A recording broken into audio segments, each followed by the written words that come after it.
তো আজকে আমরা আসছি বুয়েটে একটা কনফারেন্স হচ্ছে, সেখানে আসছি, বিভিন্ন স্টল বসছে। তো এখানে আইটিপলির কনফারেন্স গুলো হয় এবং বিভিন্ন ধরনের কনফারেন্স হয়। তো সেই কনফারেন্স উপলক্ষে বিভিন্ন স্টল বসে। তো আজকে আমরা দেখতে পারতেছি এখানে একটা স্টল বসছে, সেখানে বিভিন্ন ধরনের ট্রান্সফরমারগুলো আছে, এভিআর এবং বিভিন্ন ধরনের যে ট্রান্সফরমারগুলো আছে।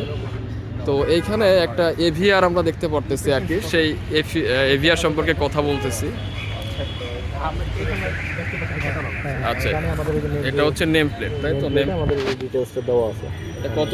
139 কেভি আর ভোল্টেজ হচ্ছে 6350 ভোল্ট। 50 ভোল্ট। এটা ভ্যারি করতে পারবে কোন রেঞ্জে আর কি, যেহেতু এভিআর আর কি ভোল্টেজ রেগুলেশন ইয়া করে, তাই না? ট্যাপ চেঞ্জ করে করে কোন রেঞ্জে মোটামুটি এটার প্লাস মাইনাস 10%। আচ্ছা, plus minus 10%। Regulation plus minus 10%। আচ্ছা, এটা দিয়ে কি বোঝানো হয়েছে এখানে যে 55 degree Celsius rice?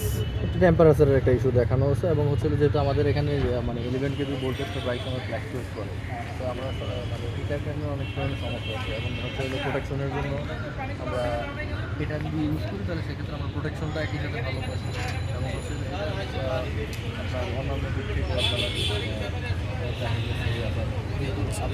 Manufacturing Bangladesh আমরা পাই, ডেলিভারির ক্ষেত্রে আমরা ডেলিভারি দিতে পারি। আর এই ধরনের প্রোডাক্টগুলো সাধারণত আপনি যখন ইউএসএ থেকে বা অন্য দেশ থেকে আপনি অর্ডার করবেন তখন একটা অনেক দীর্ঘদিন একটা সময় লেগে যায়, 3-4 মাস 5 মাস। এবং ইদানিং তো এলসি করে বা প্রোডাক্ট আনা অনেক ডিফিকাল্ট, আমরা বিভিন্ন ধরনের সমস্যা করছি। এটার ইফিসিয়েন্সিটা কত বলছেন আপনি? কাইন্ডলি যদি একটু বলেন আর কি, লেখা আছে মনে হয় না?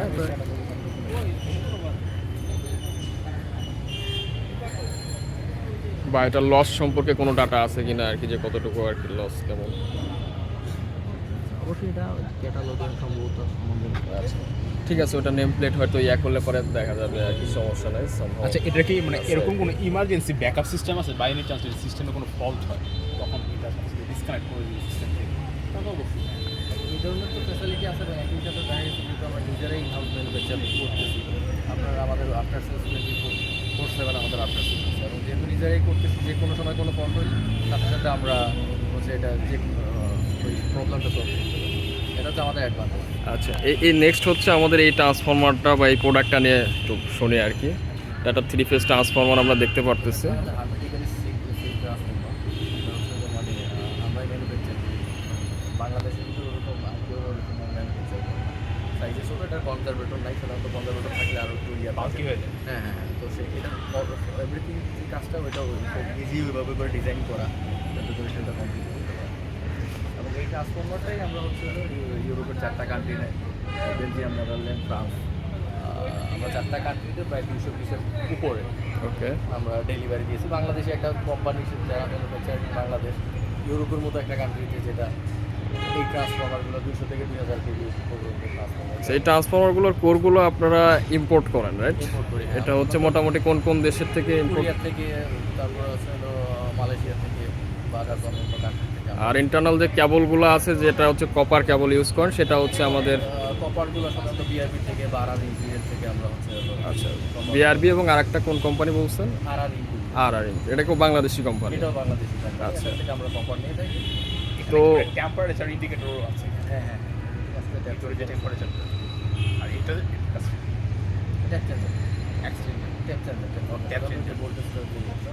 তো ভবিষ্যতে আপনি কি মনে করেন যে আমাদের বাংলাদেশে কোর প্রডিউস হবে কিনা, যেহেতু এখন বাইরে থেকে এটাকে ইম্পোর্ট করতে হচ্ছে? আপনার কি মনে হয়? এই যে দেখেন, এই যে এভিয়াটার ব্যাপারে দেখেন যে ওয়ার্ল্ডের ভিতরে এতগুলো দেশের ভিতরে 3-4টা কোম্পানি এটা নিয়ে কাজ করতেছে বা ম্যানুফ্যাকচার করে।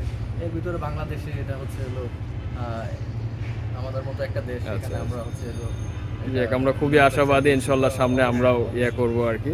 আর আরেকটা বিষয় হচ্ছে যে আমাদের এই ট্রান্সফরমারের যে সিমুলেশনগুলো আছে বা আপনার ডিজাইন সাইডে যেটা করতে হয়, এটা মানে কোন সফটওয়্যার বা কি টাইপের আমরা ইউজ করে আর কি? এটা কি এটা আমাদের আরেকটি টিমের বিষয়, তো তারা হচ্ছে হলো বুঝতে পারছি। প্র্যাকটিক্যাল ইমপ্লিমেন্টেশনের আগে একটা সফটওয়্যার আমাদের আমাদের হলো অ্যাডেক্স হচ্ছে এই পারপাসে প্রতি বছরই একটা বাজেট থাকে যে ডিজাইন নিয়ে কাজ করা, নতুন কিছু ডেভেলপ করা, ঠিক আছে। এবং আমাদের আর&ডির একটা টিমই আছে, ইনশাআল্লাহ একটা টিম আছে যারা হচ্ছে এই নিয়ে প্রতি বছর এগুলো নিয়ে কাজ করে। আচ্ছা, আপনাদের ম্যাক্সিমাম রেটিং কত ট্রান্সফরমারের আর কি, সর্বোচ্চ আর কি? ম্যাক্সিমাম আমরা 50 এমভিএ। তবে রিসেন্টলি আমরা যেমন আকিজে হচ্ছে হলো 35 এমবিএ। আচ্ছা, ওটাকে ভোল্টেজ কোন লেভেলের? এটা হচ্ছে ভোল্টেজ 33। 33 কেভি। এই ট্রান্সফর্মার কুলিং সিস্টেমও ইন্টিগ্রেট করা আছে এখানে আমাদের কোনের ওনার আর এইখানে মনে হয় আমরা একটা জাস্ট খোলা ইয়া দেখতে পাচ্ছি আর কি, ঠিক আছে? এটা ট্রান্সফর্মার এটা হচ্ছে হলো আমরা এটা ওপেন রাখাটার কারণ হচ্ছে গিয়া যাতে মানে সবাই দেখতে পারে ইন্টারনাল স্ট্রাকচারগুলো, এরকম কিছু না অন্য কোনো কারণ আছে আর কি? এটা এটা সাধারণত এইভাবেই করে ডিজাইন করা হয়। ও এটা কি মানে ইউজ করার সময় এইভাবেই থাকবে? এইভাবেই থাকবে, সার্ভিস স্টেশন এভাবেই থাকবে। এইভাবেই থাকবে। এখান থেকে দেখা গেছে আপনার হচ্ছে এলটি প্যানেল বা ইয়াতে গিয়ে থাকবে ও ওরকম করে। তো এটার হিট ডিসিপেশনের সমস্যা মানে এইগুলো যেরকম আপনার ইয়া থাকে আর কি, ভিতরে ওয়েল থাকে সেটা হিট ডিসিপেশন করে, তো এটার হিট এখানে তো oil ডিসিপেশনের লাগতেছে না, এটা যেহেতু হ্যাঁ, air cooling আর কি। এটাতে এবং এটার প্রত্যেকটা জিনিস তো আলাদা। কোনো সময় যদি এটাতে একটু সমস্যা হয় এটা আলাদাভাবে সার্ভিস করে আমাদের দিয়ে ও এবং ইকো ফ্রেন্ডলি, মেইনটেনেন্স ফ্রি। তাহলে এই জিনিসটা একটা ভালো একটা জিনিস মানে জানতে পারলাম। তো এটা যেহেতু আপনার মনে করেন আপনার ওয়েল না দেওয়ার কারণে অবশ্যই এবং বাইরের যে ট্যাঙ্ক যেটা না থাকার কারণে অবশ্যই কস্টটা কিছুটা হলেও কম হবে, তাই না? মানে তো সেক্ষেত্রে আমরা এইগুলা বড়টায় যেহেতু আর কি আমরা ট্যাঙ্ক দিচ্ছি না এবং হচ্ছে ওয়েল দিচ্ছি না, ছোটোগুলাতেও এরকম আমরা করতে পারতাম কিনা বা সেখানে কোনো ইয়ে আছে কিনা আমাদের, হ্যাঁ কোনো চ্যালেঞ্জিং ফেস করতে হবে কিনা, তাহলে আমাদের হয়তো কস্টটা মিনিমাইজ হইতো কিনা। মানে আমি বলতে চাচ্ছিলাম আর কি, যেহেতু আমরা এইটাতে ট্যাঙ্ক ইউজ করি না আর কি, রাইট? কনজারভেশন ট্যাঙ্ক নাই এবং এখানে ওয়েলও নাই, যেটা জেনারেলি আর কি হ্যাঁ এয়ার কুলিং সিস্টেম। তো আমরা এই ট্রান্সফরমারগুলোকে কেন আমরা এয়ার কুলিং সিস্টেম রাখি না আর কি? তাহলে আমাদের কস্টটাকে কিছুটা কম আসতো না, ট্যাঙ্কের কস্ট প্লাস হচ্ছে ওয়েলের কস্ট, যে কস্টগুলো অলরেডি আসলে কি মানে এই ট্রান্সফরমারগুলোর কস্ট এটার থেকে কম, ঠিক আছে? আচ্ছা এটাই কম, এগুলোরই প্রাইস একটু কম থাকে বা কম্পারেটিভলি এগুলোরই প্রাইস বেশি থাকে। ও এটার কারণটা কি? কারণ আমার তো দুটো জিনিস লাগছে, এটা একে তো সাইজটা বড় দেখতেছি, এটা হচ্ছে হ্যাঁ 500 কেভিএ দেখতেছি আর ওটা হচ্ছে আপনার 200 কেভিএ। সিস্টেম আছে, ট্যাপ চেঞ্জিং সিস্টেম আছে না? এবং এটা হচ্ছে হলো অনেক ধরনের সুবিধা আছে, এটা মেইনটেনেন্স ফ্রি, ইকো ফ্রেন্ডলি, ও ঠিক আছে? আচ্ছা আচ্ছা এবং হচ্ছে হলো এটাতে অনেক ধরনের সুবিধা আমরা ওকে।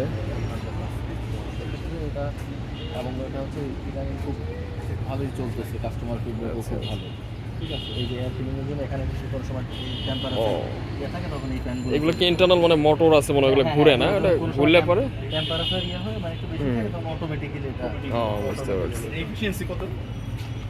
এটা efficiency 90 plus, 90% plus. Transformer efficiency তো এমনি বেশি। হ্যাঁ হ্যাঁ স্ট্যাটিক ডিভাইস হিসেবে যদি আপনি যদি চিন্তা করেন যে জেনারেটর অন্যান্য থেকে ট্রান্সফরমার এফিসিয়েন্সি অলওয়েজ বেশি থাকে। আমাদের এখানে এফিসিয়েন্সি যেমন ভালো অ্যাডেক্সের ট্রান্সফরমার, হ্যাঁ, হ্যাঁ। একই সাথে লস বা অন্যান্য রেশিওগুলো অন্যান্য ব্র্যান্ডের সাথে কম্পেয়ার করলে সবার থেকে কম। আচ্ছা, এবং আপনি- আমাদের এটা একটু প্রাইস বেশিও থাকে। হ্যাঁ আমাদের প্রাইস অ্যাডেক্সের প্রাইস মনে হয় যে যাদের থেকে একটু বেশিও থাকে, প্রোডাক্ট কোয়ালিটি বা অন্যান্য দিক থেকে সবার থেকে একান্ত। এর জন্য কাস্টমার ওকে। প্রাইস একটু বেশি থাকলেও আমাদের এই প্রোডাক্টটা আচ্ছা আপনি ফার্স্টেই বলেছেন যে আপনি দুটা কোম্পানিতে আর কি কাজ করছেন আর কি, এর আগে হচ্ছে এনার্জি প্যাকে, এখন আছেন হচ্ছে অ্যাডেক্সে। সো আপনি ট্রান্সফরমার ডিজাইন ফিল্ডে মানে কি কি চ্যালেঞ্জ ফেস করছেন বা আপনার মানে দুটা কোম্পানির কাজ করার যে এক্সপিরিয়েন্স, যেটা আমি যদি জানতে চাই আর কি। কিন্তু আমি নিজে ডিজাইন টিমে ছিলাম না, আমি ছিলাম আচ্ছা। মূলত সেলস বা অন্যান্য টিমে। তবে আচ্ছা। যেটা আমি দেখতেছি, যেটা আমি এনার্জি প্যাকে ছিলাম অ্যাডেক্সে, অবশ্যই কোয়ালিটিটা একটা গুরুত্বপূর্ণ একটা ইস্যু।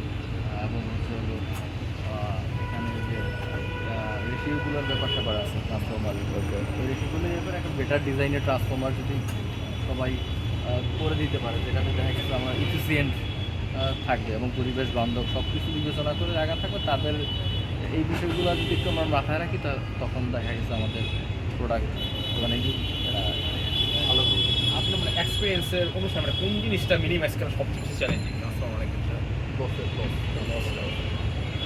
কোল লস, কপার লস।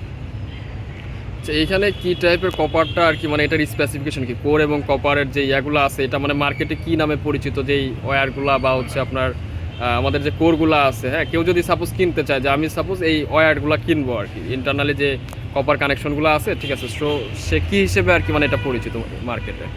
এটা আসলে কি মানে দেখা গেছে এইগুলো তো বিষয়গুলো আমাদের ইন্টারনালি সোর্স করে এবং আমরা পার্সেস এগুলো সোর্স করি, ঠিক আচ্ছা। আছে? অবশ্যই এখানে দেখা গেছে যেখানে একটা মানে চাইলে মানে যেহেতু একটা কোম্পানি এটা নিয়ে কাজ করতেছে, তো তারা ওইভাবে বাল্ক অ্যামাউন্ট অনেক অ্যামাউন্ট হচ্ছে তারা, সেক্ষেত্রে অন্য কেউ যদি করে তার ক্ষেত্রে এটা অনেক ডিফিকাল্ট। না আমি বলতেছিলাম যে সাপোজ আপনারা বিআরবি থেকে কেবলগুলো কিনতেছেন, সো বিআরবিতে হ্যাঁ কপারটা নিচ্ছেন আর কি। সো ওই কপারটা নেওয়ার সময় আপনাদেরকে কি বলতে হচ্ছে, যে মানে স্পেসিফিকেশনটা যে আপনার সেই সময় কি শুধু বলতেছেন যে এত অ্যাম্পিয়ার কারেন্ট নেবে বা সামথিং এরকম কিছু, আর স্পেসিফিক কোনো নাম আছে? আমি এটা জানতে চাচ্ছি যে আপনি মনে করেন এই কেবলটা আপনি চুজ করবেন, আমি সেটা জানতে চাই। আমরা হচ্ছে কপার হ্যাঁ ওইটাই আর কি, যেমন যে ইয়াটা আর কি কপারটা। ওখান থেকে কপার আনার পর আমরা আমাদের ডিজাইন অনুযায়ী অ্যাডেক্সের যে ডিজাইন আছে সেই ডিজাইন অনুযায়ী এটা আমরা রেডি করি, ঠিক আছে? মানে কপারগুলো আপনারা মানে ওয়্যারগুলো আপনারা ডিজাইন করে নেন? হ্যাঁ, ওখানে আমাদের ডিজাইন আছে এটার জন্য প্রত্যেকটা রেটিং অনুযায়ী আপনার 500 কেবির জন্য একটা, 630-এর জন্য একটা, 800-এর জন্য এরকম আমাদের ডিজাইন আছে, ঠিক আছে? এখন এখানে যে আবার কিছু বিষয় আছে, অনেক সময় কাস্টমারও বলে যে আমার এই ট্রান্সফরমারগুলোতে আমার রেশিওগুলো এরকম থাকতে হবে, আচ্ছা আচ্ছা, লাইক লস বর্ণনা, ইম্পিডেন্স, রেজিস্ট্যান্স বর্ণনা, কাস্টমারের ডিমান্ড অনুযায়ী কেবলগুলো আপনারা ডিজাইন করেন?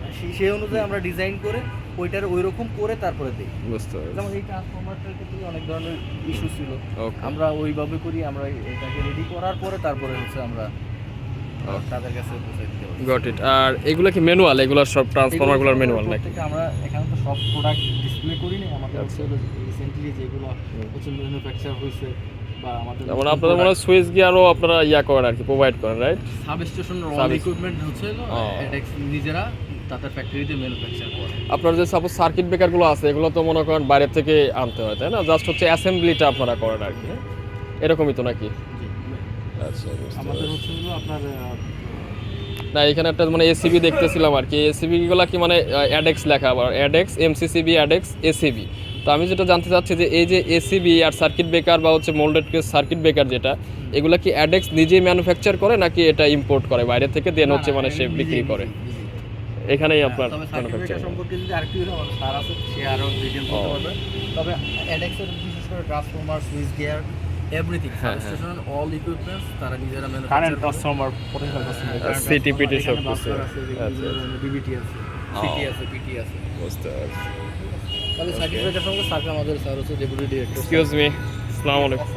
আচ্ছা, ঠিক আছে তাহলে। তখন যা বলছো ঠিকই আছে। হ্যাঁ, সমস্যা নেই। All assembled and manufactured by Bangladesh. Okay, অ্যাডেক্স। ঠিক আছে। Okay, thank you. তো আপনাদেরকে অনেক ধন্যবাদ।